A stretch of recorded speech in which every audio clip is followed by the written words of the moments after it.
all these states of being, they create some daily habits and behaviors that you choose to perpetuate, right? So if you are being a person who does sad, depressed things, guess what? You're going to wake up every day and you're going to be even more sad, depressed, anxious, and worried.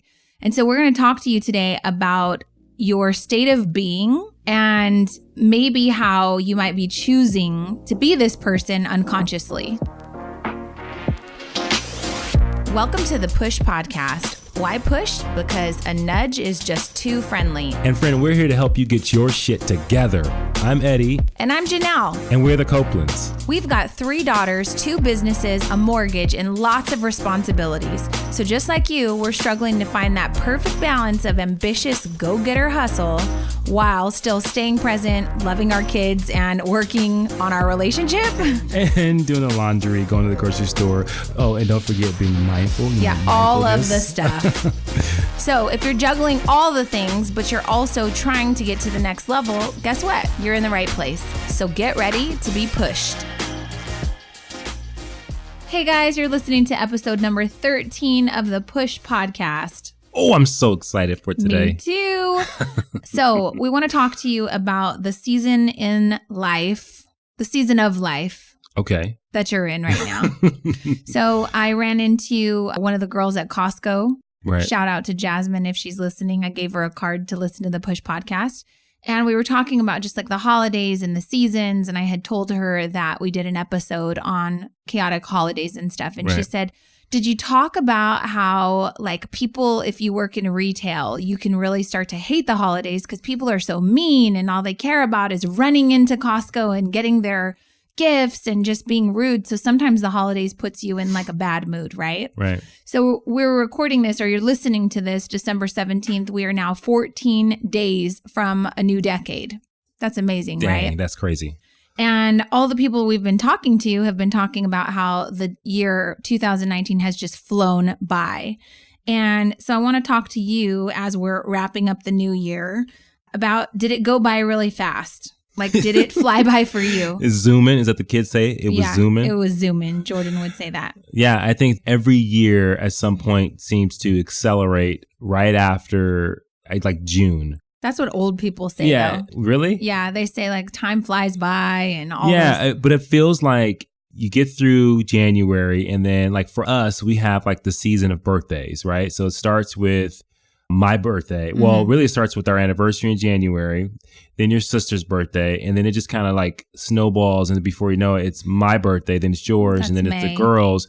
And before you know it, they're out of school. Half the year's over. And then we're like. And then once June hits, it may as well be December. Yeah. So we just cancel the last 6 months of the year and just head into the new year. So here we are in December, and I'm wondering like what season of life you're in right now. Are you working a retail job like maybe Jasmine and you're around crappy people?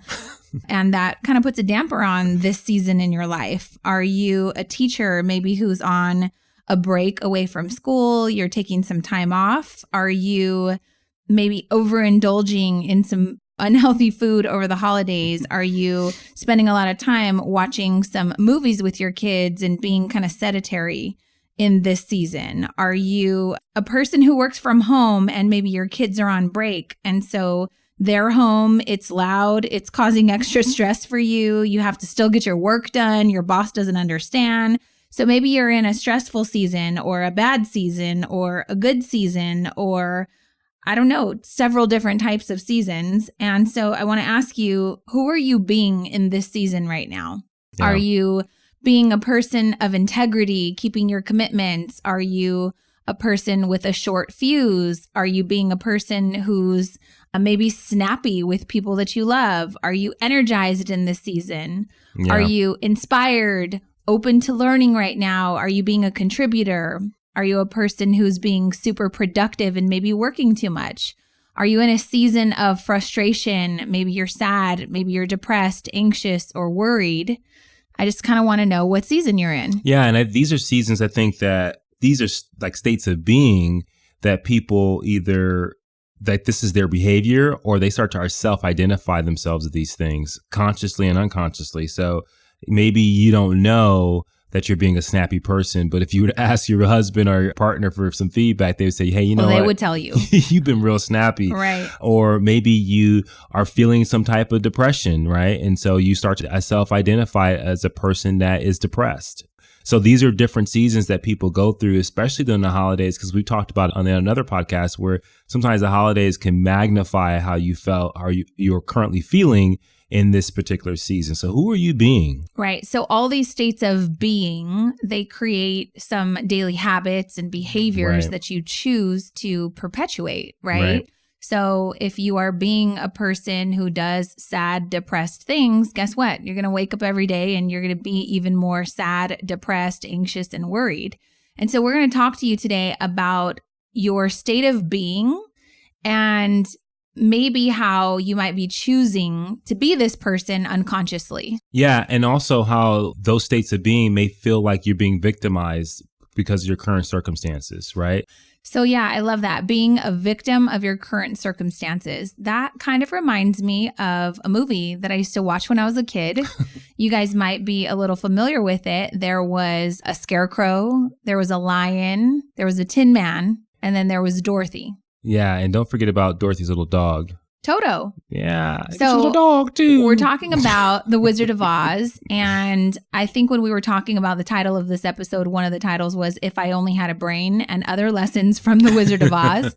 But you want to talk to them about the Oz Principles? Yeah, so the Oz Principle, it was a book that we read years ago that outlined how you could become a victim of your circumstances. And so when you think about the story of The Wizard of Oz, they were all placed in this scenario where they didn't feel like they had what it took. They didn't have what they needed in order to survive their current circumstances, where the scarecrow didn't think he had, I think he said he didn't have a heart. No, the scarecrow didn't have a brain. He didn't have a brain, so he was just kind of stuck there the whole day. The lion didn't have courage. Which is synonymous with being a lion. Right. Or the Tin Man didn't have a heart, and so he was hollow. Right. And then Dorothy didn't have what it took to get home, and so they were all relying on this person called the Wizard of Oz. Mm-hmm. And this person was going to give them all the things that they needed that they didn't have.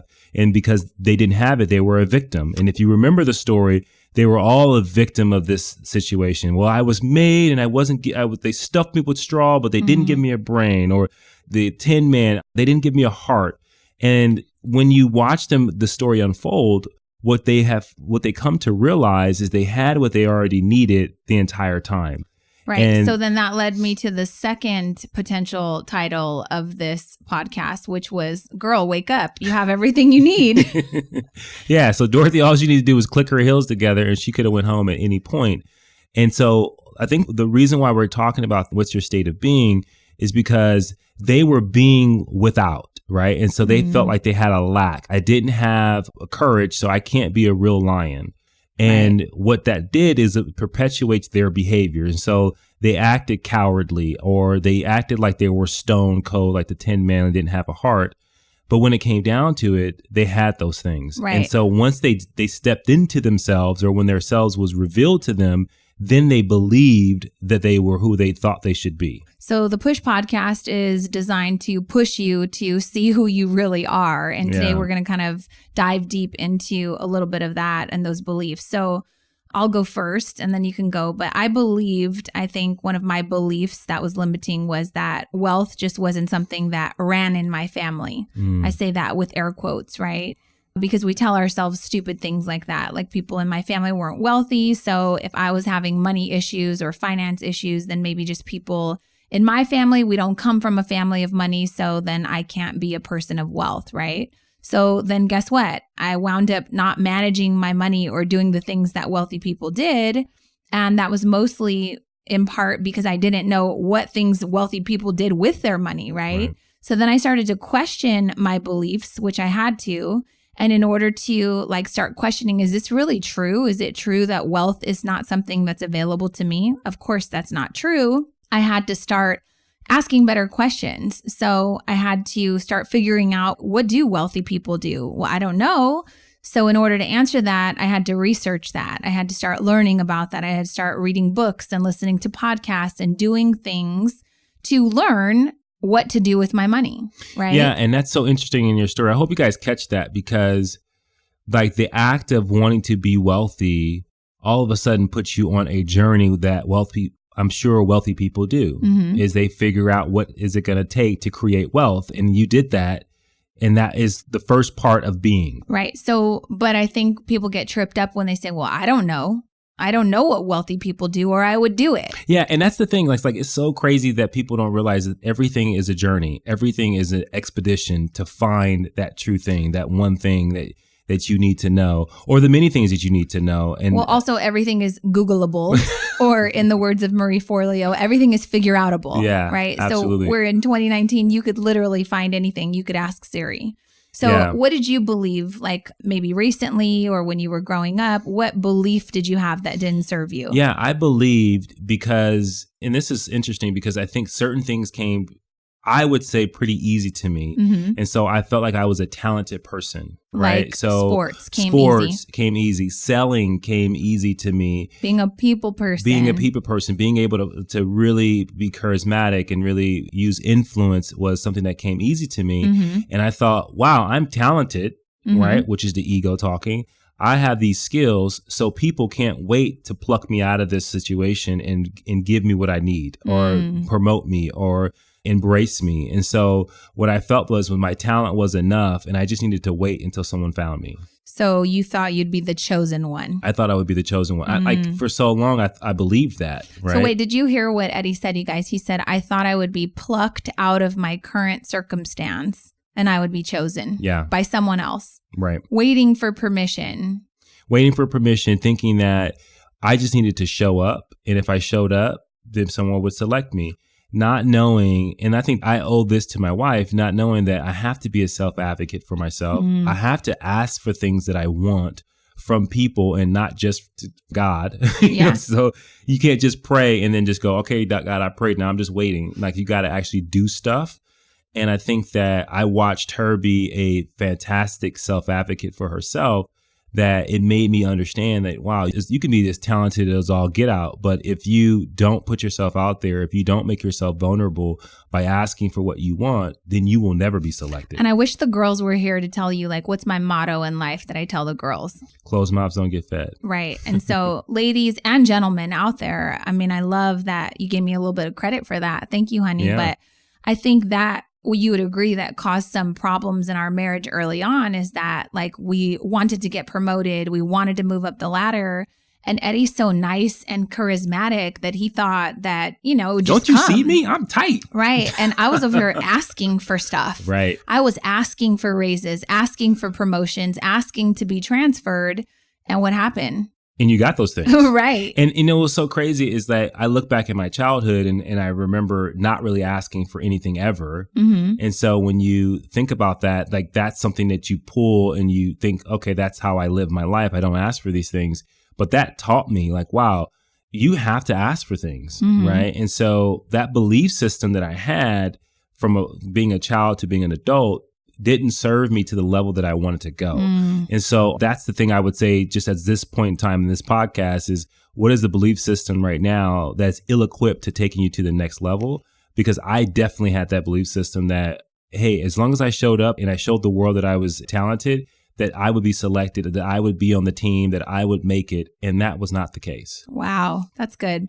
So I want to ask our listeners, like, who do you believe that you are? And I hope that you're listening to this or maybe catching the replay, because this obviously is a little deeper than our last couple episodes. But I want to ask you, who do you believe that you are? Because this is going to help kind of peel back the layers to get you to see why you may be in the season that you're in and why you may feel like you're a victim of your circumstances. So do you believe that you're a juggler of all things? Do you believe that you're the doormat of your family and you're always being taken advantage of? Do you believe that bad luck always finds you? Do you know how many people we know that feel like they are bad luck attractors? Yep. Do you believe that you're a failure because you've made a couple of bad decisions and so now you've given yourself this title that you wear and you're not proud of it, but you definitely claim it? Yeah. And you know what's crazy is that these beliefs, they become true. Well, right? Yeah, because we were talking earlier about, like, if you believe that you aren't pretty, what do? you don't dress up. Okay. You don't make yourself, you don't do anything to perpetuate your beauty. Right. If you believe that you aren't a person who's influential, then you never try to influence anyone. You don't speak up. You don't speak up. You sit in the background because you don't believe you're that person. So why would you do that? If you believe that you're not fit, then you don't do fit shit. Literally, if you don't believe you're fit, you will find yourself not fit. Right. If you don't believe that you're smart, then what wouldn't you do? Yeah. If you don't believe you're smart, this is a big one. You don't do what smart people do. So you don't pick up books. You don't educate yourself because you don't believe that that's possible for you to be a person that a high intelligence. So I think that all of these beliefs that people have, they become that and then they act as such. Like you act as you are. Mm-hmm. And until you realize that these are just things that you experience, these are things that are not permanent, then you will constantly be in that state of belief. So I think this is the part where we want you to maybe pause this podcast and make a list of your current beliefs. Like what things do you believe to be true about yourself? And what you'll do now that you've listened to a couple minutes, you'll say like, oh, I'm not going to write that because I know that's wrong. Don't do that. Like just write the things that up until this moment maybe were your beliefs of choice. Yeah. And I think what's so powerful, and we mentioned this, but anytime you start a sentence saying, I am depressed, I am so anxious, I am frustrated, those are powerful statements because not only are you saying that, one, you're experiencing these things, but also what you're saying is you are self-identifying as those things. So you have become the situation. So if you remember in the Wizard of Oz, they had become their situation. They had become, the Scarecrow didn't even try to think because he had become what he thought he was. Right. And so until you really understand that those are things that you just experienced, you may make a mistake and you may feel stupid, but you're not stupid. Right. And I think it's important to note, though, that we are not just here talking about positive woo-woo stuff, right? This isn't about just like, oh, change your mindset, you'll change your life. That is true to a certain degree, but you can't just change your mindset. You have to actually change your identity, like who you believe you are. So that's why we're starting with beliefs. What do you believe that may not be serving you? And then you have to create the life that you want, not sit there and wait for it to come find you, right?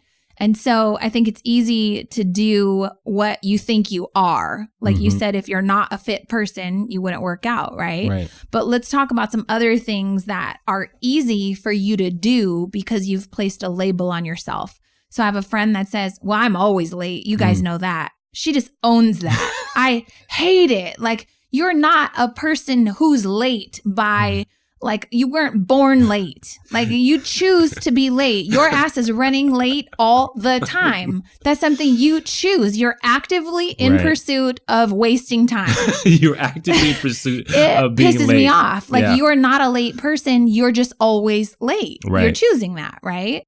What about when people say, oh, I'm just not good with names? No, you choose to not remember people's names. You have not decided to come up with a strategy to remember people's names. There's a way. Jim Quick, you can look him up on YouTube. He'll show you that is a lie. You just choose to not be a person who remembers other people's names. You are not born with a bad memory. You just can be a person who chooses to not exercise their memory when it comes to remembering people's names. What about people who say like, oh, I'm terrible with money? They don't usually say that out loud, but they'll say that because they know it to be true. Oh, I have a spending problem. Right. Oh, and then I have a shopping problem. I have a shopping problem. No, you just go shopping too much. So you created a problem, right? Or what about, I love this when people say, I'm shy, I'm an introvert. Yeah. And we hear this all the time. And I think that we've tried to shake these things out of people. Yeah, those things are things that you may find yourself leaning towards as you lean towards listening first before you speak. But that is not an identification of who you are as a person, right? Because you can choose to still talk to people. Like I would say that it may be uncomfortable, I but lean you can choose towards being more of an extrovert. But then there are times where people may mistake me as an introvert, right? It's because I choose, this is the moment in time where I just want to listen. Right. Right. Here's one I got to tell you, I hate this. I hate this, especially when young women do this. I'm sensitive. I'm emotional. You're choosing to be sensitive and emotional, which is why you cry all the damn time. Seriously. Like, this is important. I want to make sure people understand this. Like you may be listening to them and you may be thinking, but I am. Like if you find yourself a slight bit uncomfortable or a little pissed at us at this, then you know you've got a belief issue that you've got to remedy. Right. Because anytime you feel triggered by something like this type of conversation, it's for you. It is for you. It is your ego screaming out, they're attacking you. Right. Protect and I'm yourself. trying to protect myself. I'm trying to. This is who we are. We're an emotional person. And here's the thing. You may find yourself watching something and you get emotional. It's because, you know what? You choose that this is something that's meaningful to you. Right. That's okay. I cried at church today. Yeah, absolutely. Like there are commercials that you look at and you go, oh my God. I cried in Frozen. Yeah, absolutely. And so people have a high sensitivity to things. They're very empathetic. But at the same time, that's not an identity thing. Like right. You can change it. You can handle big things skills without breaking down. Right. 100%. Right. So we want to talk to you again about these things, these beliefs that you maybe try on, and then they just become your permanent wardrobe, right? And you just like to rock this outfit all the time, unknowingly that you're wearing the same damn clothes from 1997 and they no longer fit you. Mm-mm. Like they are out of season. They're not even cute, and you just keep putting them on every day. And I'd say this before we move on. The scary thing is, and I hope you guys are listening to this, the scary thing is that we take on these states of being, we believe that's our identity, and then we don't want to change it because it's the most comfortable thing we know. Right, because it's easy to do what you think you are. Exactly. And the thing is that we don't fear the unknown of changing. We fear losing the knowing. We don't fear the unknown. If you really look at your fears, you don't fear changing because it's unknown. You fear losing what you think you know. Because what we think we know, would make you wrong. And the last thing we want to know is that we've been living wrong. This is why when you tell people you have a choice around their emotional state, they get so upset because what you're saying is I chose to feel suffering. Right. The reality is with all my heart, with all the empathy in my heart, you are. Mm-hmm. You are always, pain is going to happen, but suffering is definitely a choice. And it's a hard choice, but if you find yourself feeling like, okay, no, they're wrong, and I'm going to turn this podcast off because... Don't do it. Don't do it because this is for you. This is for you, and we want to make sure that this really resonates with you. So I want to repeat this again. It's easy to do what you think that you are, but it's hard to do what you think that you're not. Mm-hmm. I don't think I'm a person who can control my emotions. I don't think I'm a person who can be sad but not act sad, right? And it's simply not true. So we're going to talk to you today about the wrong recipe that people have been giving you. And that is something along the lines of this.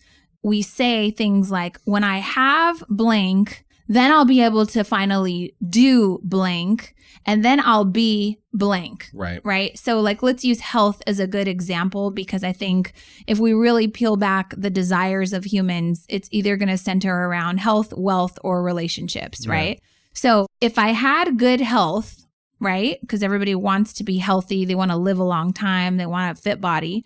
If I had good health, then I'd do these things, which would be, what would you do? If you had a J-Lo body, if I had a J-Lo body, then I'd probably make working out a priority. I'd probably do things like eat healthier. I'd probably be more mindful of what I put into my mouth and body. Mm-hmm. I would probably take on, if you look like The Rock, what would you do? If I, there's a lot of things about you.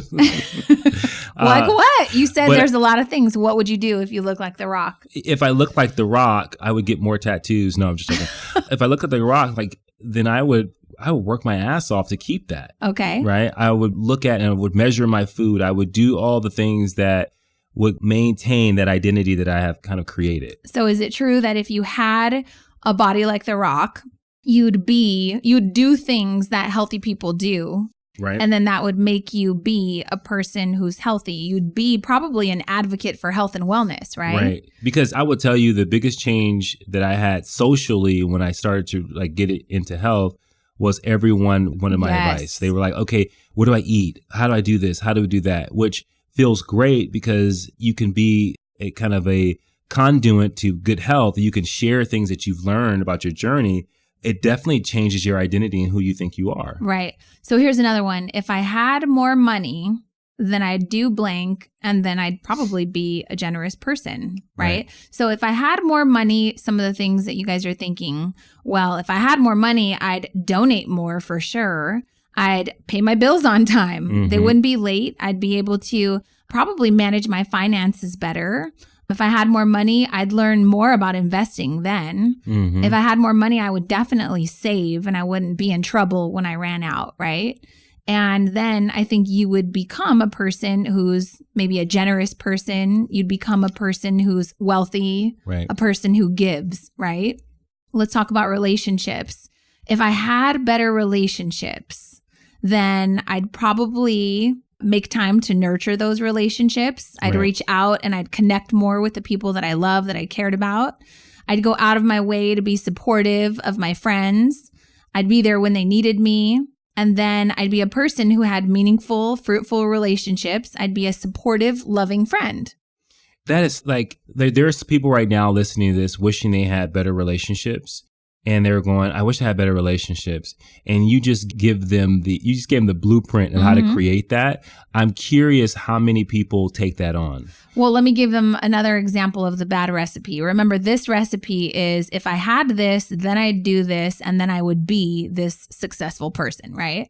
So here's another one. If I had a better job, this is a good one. If I had a better job, then I'd be more willing to go above and beyond. Right. Don't you hear that all the time at your job, right? Yeah. If I had a better job, I'd show up excited for work every day. Well, okay. If I had a better job, I'd be motivated to stay and work later hours and maybe even go the extra mile. Mm-hmm. If I had a better job, I'd have great ideas to contribute to the company for the company's overall well-being. Right. If I had a better job, then I'd probably be able to use my skills and talents and strengths to contribute at a higher level. If I did these things, I'd become a better employee. I'd be someone who valued my job, and I'd be successful and recognized. And so what's crazy with that is that all of these things, and I hope you guys listen to this, you're basically saying you want the world to change and to be ready for you so that you can be something different. Right. So you're waiting for things that are outside of your control to actually curtail and modify so that it is best for you to be something that you currently believe that you're not. So here's where your life needs to change by listening to the Push podcast. You need to flip the recipe. So obviously you guys know I have a bakery. I'm big into recipes. Recipes are a science. And when you screw up the science, it's not just so much about the ingredients. It's about the right amounts. Right. And it's also a lot of times people don't know about the order. And in this particular recipe, all we have to do is flip the order. So instead of, if I had these things, then I would do these things and then I would become this person. What if we became that person first? Right now. What if we said, you know what? I'm a fit person. And then these are the things that fit people do. Right. And I think you have to write that down. And then this is the body that I have. Right. I am a healthy person. I am a person that can handle anything. What do I do? Well, this is my strategy and how I perpetuate that and fulfill who I feel like I am. What we're talking about, guys, is really about understanding that building a belief system around who you want to be now, not when the world changes, but when you change today, you decide I'm going to be this person and I'm going to do what these types of people do so that I can have what these types of people have. And instead of saying this, I will be more emotionally stable when the world gets better. Mm-hmm. Could you imagine that? Like when the world is not chaotic anymore, then I will be far more emotionally stable. Well, this is becoming a victim to your circumstances, which is the point of this episode, right? And so if you really think about that, that is not a rational way of thinking. It's not a way that's going to really change. You're never going to change if you're waiting for the world to change. Well, you're saying your change is contingent upon everybody else. Right. I will change when these things happen. Right. Right. And so we're saying the new recipe needs to be do, have. This is the person that I am going to be. These are the types of things that this person does. And then guess what? I just happen to miraculously have all the shit that this type of person does. Right. Because if you don't believe this is true, look at your life right now. What do you have? And if you have what you think that you should have because you believe who you think you are, then you just need to flip it and change a direction and just be what you want. Well, let me drop another bomb though. If you look at your life and you look at the things that you have, it is 1,000% correlated to the things that you do. Mm-hmm. So if you find yourself like, yeah, I wish I had The Rock's body or J-Lo's body, that's all fine and dandy. Well, let me ask you something, sister. Do you do the things that J-Lo does to have a body like that? The answer is no. Right? So we could sit there and say, yeah, if I had all that money, then I would hire a personal trainer and then I would go to the gym and then I would work hard and then I would be happy. It's not true. If you actually did a few of the things that J-Lo does, you'd probably look a lot more like her than you even could imagine. Yeah, and I hope you guys are not getting caught up in And I bet you'd be better thinking about things like, wow, my confidence has definitely increased. I'm starting to feel a little bit more like J-Lo. Right. And I hope you guys are not caught up. We're just using J-Lo and The Rock as an example. But the key thing is that understanding that all of these things are under your control. And once you decided that who you want to be, then you're going to be able to do what those people do and have what you want to have. But currently right now, you are what you do and you have what you do. And what we're trying to say to you right now is that really look at the things that are important to you and what are you self-identifying with that you shouldn't. So who am I? What things am I doing? What are my beliefs? What do I think I stand for? What titles am I giving myself? What outfit am I wearing that doesn't serve me? Or maybe it does. You think it does. It keeps you safe, right? So ask yourself all those questions and then say, how's this actually contributing to the life that I have right now? Yeah. The season that I'm in right now, have I done something to contribute to this? And the answer is yes. Yeah. And so I think this is about you understanding that you have the power to drastically change your life. You don't have to become or be the victim of your circumstance. You have everything that you need, just like the scarecrow, just like the lion, just like the Tin Man. And I hope this doesn't go too deep, but I have to say this because I think it's so important. You are the thinker of your thoughts, which means that there is a higher sense of yourself that's higher than your belief system, and it is your identity. And that means that when you think about your beliefs, the process of actually thinking about your beliefs, that means that you are not your beliefs. So that means your beliefs can change. And so if you have beliefs that don't support what you want in life, change them. And that is a cool thing about the identity is like, there's a part of you that constantly can analyze yourself and you can disassociate yourself from what you feel that you are. And you can analyze yourself and you can observe yourself and you could better understand yourself. Guys, that's what's called awareness. And when you have that really deep sense of awareness, then you're not chained to any belief system. You can change your belief system very quickly and very easily. And then you go after that belief system by doing the things that you believe. And so I know that that's really high level, and I know that that's very existential and as far as being, but that is the gift that we have on this earth, is that we can constantly change and evolve and be aware of ourselves. And I think to kind of dumb it down, you're telling me that like the stories that I repeat to myself, the stories that I claim, the things that I've been through, my circumstances, my experiences, those have created my beliefs. Mm-hmm. My beliefs have created this person who's become my identity. And this is who I'm claiming every day. Right. And the moment I can decide that, you know what? That's no longer my truth. Right. I can start to shift it, change it, and transform my life. That's so much power right there. Like, I think when you really say to yourself, I'm just going to change this belief.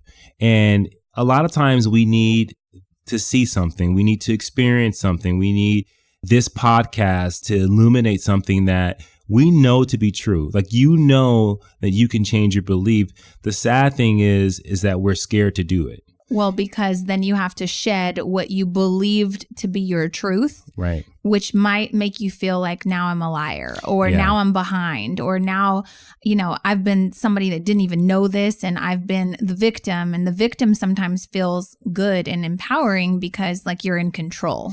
Yeah. And I think that when we, not to go too far off, but that's what progress is. Progress is that ability to say what once worked for you, you're willing to abandon for the idea that you can have more and be more.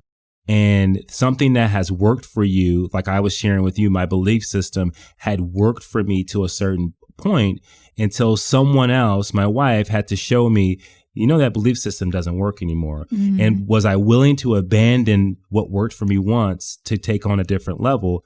And that's hard to do because even though I saw it, I still couldn't change my belief because it was something that had worked for me. And so the idea of leaving something that was effective to something that I'm not sure about, or I just seen someone else be able to exercise, that's a scary thing. So we know we're not talking about something that's easy, but what we're talking about is something that is definitely something that you can do, and it's simple.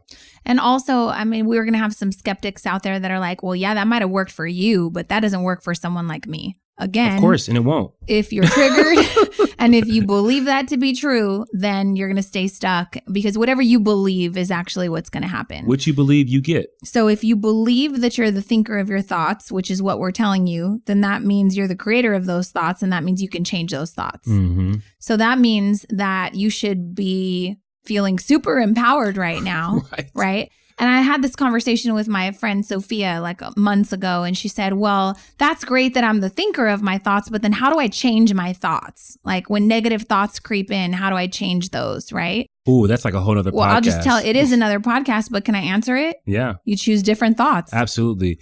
And the key thing is what I would add to that is whatever you resist, you persist. So trying to stop thinking about something is not effective. You have to do exactly what Janelle just said. You have to choose different thoughts. And then when the other thoughts creep in, as they will, you go back to the thoughts that you want to have. You go back to where you want to be, and you continue to think about the things that you want and stay away from the things that you don't want. And that is like a law. You cannot, whatever you resist, it will persist, like lifting weights. Well, that's kind of a good thing, though. That was a bad example. No, what I'm saying is that like, and it probably I get what you're saying, but people want that sort of resistance and result. But what I'm saying is, it's like if you are exercising and you're resisting exercising, like you haven't just given in to the fact, okay, I'm going full force in exercising, then exercising feels like agony. Mm-hmm. It feels like pain. Mm-hmm. And so until you say, I am fully in, I can't wait to pick up some weights, I can't wait to do these burpees, like then it still hurts, but it doesn't hurt as much. Well, that is another episode, is like doing things that you are associated some sort of negativity with some excitement. Mm-hmm. So for example, dieting for women, right? We say like, dieting sucks. I got to give up all this stuff. Right. Yeah, well, you're going to suck at dieting because that's what you think, right? It's more about sacrifice. You're attaching negativity. You're attaching lack. You're attaching all of the negative things about dieting, right? But if we were to say, back to kind of the JLo example, well, what does a person like Jennifer Lopez eat in order to reap the benefits of someone who has a body like that? Right. If that were something that you placed a high value on, then you probably want to do a couple of those things, right? And so again, this isn't just about the JLo or the rock body. This is about health, wealth, or relationships are usually the things that rank the highest for people. So we want to know, after listening to this, we want you to share some of your beliefs. What are some of the beliefs that you have just owned? You've been rocking this outfit, and after today's episode, you realize this outfit is shitty. It does not serve me anymore, so I'm going to not wear this. Yeah, burn that shit. And also, it's important because I heard actually Marianne Williamson has a great book called The Gift of Change. And in the book, she uses that example of like, you might be in transition with an outfit. And what happens is people don't want to take off the old outfit because there's a time where you're naked. And you're exposed and it's vulnerable, and you maybe haven't chosen a new outfit. So there's a time where you're standing there and it feels uncomfortable. And I'm glad you said so much depth to that, right? I'm so glad you said that. And I know we're going to end right now, but that is the key thing. I hope you guys caught that. Like, that vulnerability, deciding a new belief, it's not going to come easy. It's not going to be like, I choose this belief and then the whole world just kind of submits to you. You choose this belief, but you got to be prepared for challenges, for change, to actually become. And we are so ready to to get something out. Like we want to have the thing. I changed. Now I want the reward. We want to have things all the time, but we're not willing to become things. And so becoming things is a traumatic thing. And I think that we'll have to go deeper on that, because once we go deeper into that, we can help people unlock and get away from these limiting beliefs that they dress themselves in so much that handcuff them to circumstances that they don't actually want. Right. And they believe because of the circumstances that this is all that life has for them. And that's not true. Right. And I think we'll end on this note. I got a tattoo recently of a mustard seed, which is the smallest seed on the earth. That is the only seed that can grow into an abundant tree, like a huge, large tree. And I thought it was really symbolic of a couple of things. Like we're really big into growth and personal development. But one thing we've learned, growth hurts like a mother, right? Yeah. You've got to bust through the seed. You do a good job of talking about this, like busting out of the seed in order to sprout. Yeah, like the seed is smooth all the way around. And in order for it to grow, like you have to nurture it, you have to do all these things, but it has to go through a traumatic experience. It has to crack open, it has to break first. Like that's the key thing. It has to break first in order for it to get to a place where it can even think about being fruitful. Yep. But it's not even the end of its transition, but just knowing that some of you are going to have to break these shells, and you have to break these seeds. Break the beliefs. You got to break the beliefs. Stupid stories. And I think about that when I think about The Biggest Loser, when we used to watch that, how, what's her name? Jillian Michael would literally try to break people, because you have to sometimes get people at their most humble states so that they can be introduced to a new belief system. That's definitely my coaching style. Hold on so dearly to ineffective beliefs because it's just more comfortable. Right. I think that's my coaching style. Yeah. Not that I'm like her in your face, but a lot of our students have been like, there was a moment I didn't like you. Right. Because you just said it straight up and you were like very matter of fact. There was no bullshit attached to it. And then you hit me with, if this offends you or triggers you, then it is for you. Yeah. So lean into it. Yeah, that and is definitely your style. And 100% of them have survived and they've come back and they have definitely transformed, right? So Janelle's is about like breaking you down. And not in a mean way, though. No, not in a mean way, but really getting you to like. I want you to just see your bullshit. See the sit bullshit. With it. And accept it and try on new clothes. You can choose that same I'm all outfit. about throwing a seed of doubt into what you believe. Yeah. And I'm like, girl, look at this outfit. Do we want to wear this? I'm like, do you think that outfit fits you today? And you're like, oh, maybe it doesn't. Yeah. Do you think I look fat in this outfit? How about, do you? Oh my gosh. So I hope this episode has served you, friends. We definitely are going to be looking forward to your reviews. Please let us know in your review which things resonated the most with you. Do you have some shitty beliefs that you need to reassess? Do you have some outdated clothes that you need to go shopping for some new clothes? What is it that hit you the most? Because we really want to be here to help push you through some uncomfortable growth so that you can become the person that you're destined to become. You are already that person. You just might not know it yet. So, girl, wake up. You have everything you need. Thanks, guys. We'll talk to you soon. Push through. Thank you for listening to the Push Podcast. Hey, we want to hear from you. So if you have a question or there's a particular topic that you want us to tackle and you want us to help you push through, you got to do something for us. You got to go to Apple Podcasts and you got to leave a rating and a review. And in that review, go ahead and leave that question with your Instagram handle so that we can shout you out when we actually answer the question. And we'll talk about that on the podcast and make sure that, hey, this particular podcast is made for you. So leave a rating, leave a review, leave your handle, and until next time, push through.